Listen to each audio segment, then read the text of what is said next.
So realizing that it opened a massive legal can of worms, Sora 2 is now trying to quietly walk back what seems to me to be just blatant copyright infringement. Now, I gotta tell you guys, I'm seeing so many of these videos that are AI generated that are making their way into, you know, just TikTok generally, Instagram, and now I'm just like, I don't believe a lot of the things that I see. If I see something that's just so wild and unbelievable, I go, well, it's probably made with AI, and I don't know. There's no disclosures on these things. That's a side issue. Today, we're talking about what's going on with Sora 2 and also discussing what happens next. So don't forget to subscribe and let's jump into it. This just got announced. Today, we're announcing the Sora app, powered by the all-new Sora 2.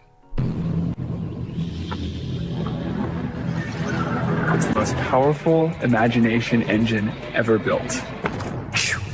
All right, so I just want to jump to where Nicky gets right into what she says is the red flag here. What's the red flag with Sora 2? I don't know if you caught it on the remix section, but somebody recreated a speech of JFK and people started remixing and putting their own kind of spin to what that speech was. Now, I had assumed that maybe somebody from OpenAI made that, and so then everybody just jumped on the trend until I tried Martin Luther King. I had a dream that humanity and AI finally combine. I have a dream that AI will not replace human, but will amplify. And then as I continued to scroll, I started seeing Pikachu videos, South Park videos, SpongeBob videos, and I'm like, what's up with the copyright? So though this is really cool for us to use personally, it does bring this major concern for artists, because can OpenAI just take your style and take your characters? That's my concern.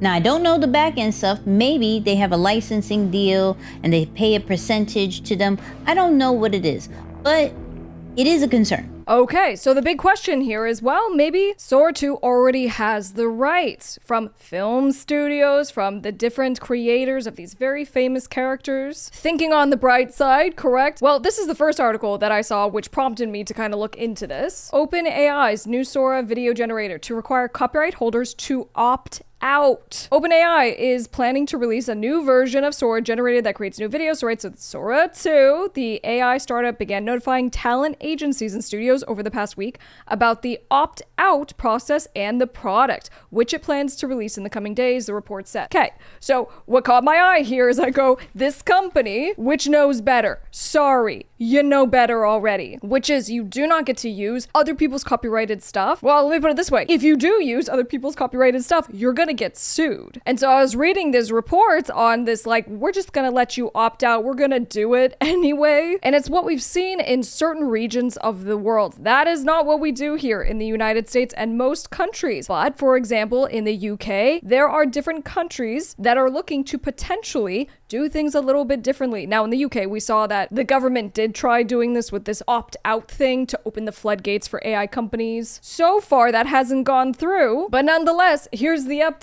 And this one's from IndieWire. OpenAI may have walked back its Sora 2 opt-out policy. So basically they go, oops, my bad, shouldn't have done that. But that doesn't mean it suddenly cares about Hollywood. Last week, along with the launch of OpenAI's latest hyper-realistic AI video model, Sora 2, the Wall Street Journal reported that the tech company intended to require copyright holders to opt out if they don't want their creations to appear in the Sora app. The lawyers we spoke to compared it to a burglar, saying he had the right to steal everything in your house because you hadn't explicitly told him to stop. Amazing. I love the analogy. So besides the incredible legal implications, people are very excited for this platform. And I'm curious what you think, because here's the thing. When you see something and you're not sure what you're looking at, so for example, you're on TikTok and you're seeing a video that has 10 million views on it and it's a cat that's hijacking a car and running from the police. At some point you realize you're looking at an AI video, but do you feel duped? Do you like the way that it makes you feel? And in fact, do you trust anything that you see anymore? But different people have different takes on this. Sora 2 is finally here, and by far it is the most intelligent AI video generator ever. But let's take a look at the Sora platform to see the type of content that's popping up. We have a Minecraft version of Interstellar. We have Rick and Morty, and that's just definitely 100% Rick and Morty. We have Sam Altman here with some Pokemon.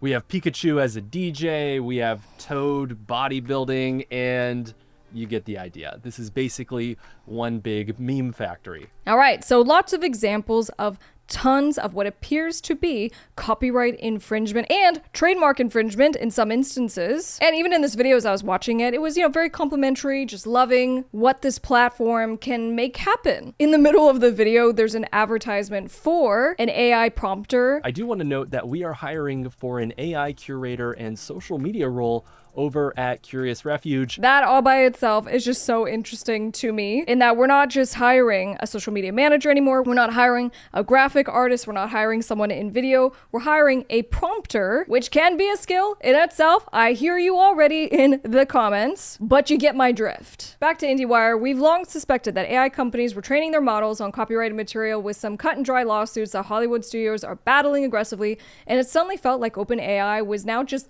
daring everyone to get them to stop. Quote, they've essentially admitted that there's at least a live issue here as to whether creators or owners of copyrights will be able to enforce their rights, said Ray Seeley, an attorney with KHIKS. Quote, they're saying, if you own a copyright and you don't want that copyright to be used in our training data, you have to tell us. Sounds like the old adage, ask for forgiveness, not permission, and that's not how intellectual property and copyright law works. After OpenAI, along with Google, recently lobbied the Trump administration to consider all AI training data, quote, fair use, it's betting this administration has sympathetic ears to help on legal grounds as well. So going back to the UK example, right, it's so much easier for AI companies to grow and compete internationally and to make tons of money for those corporations if we can just let them steal whatever they want from all the human creators, because who cares about the human creators? Now, what's interesting with Sora 2 that's standing out to me is that, for example, even in our lawsuits against these AI companies, Suno and Udio, where at least these companies have been saying our intention was never to recreate the stuff that was trained on, we're not buying that, but nonetheless, that is what they have said. They go, yes, we scraped, yes, we took all the things, but our intention was just to create a competing product, not to literally generate your music. So whereas here with Sora 2, we literally see the characters themselves. So I guess what I'm saying is just like the boldness, the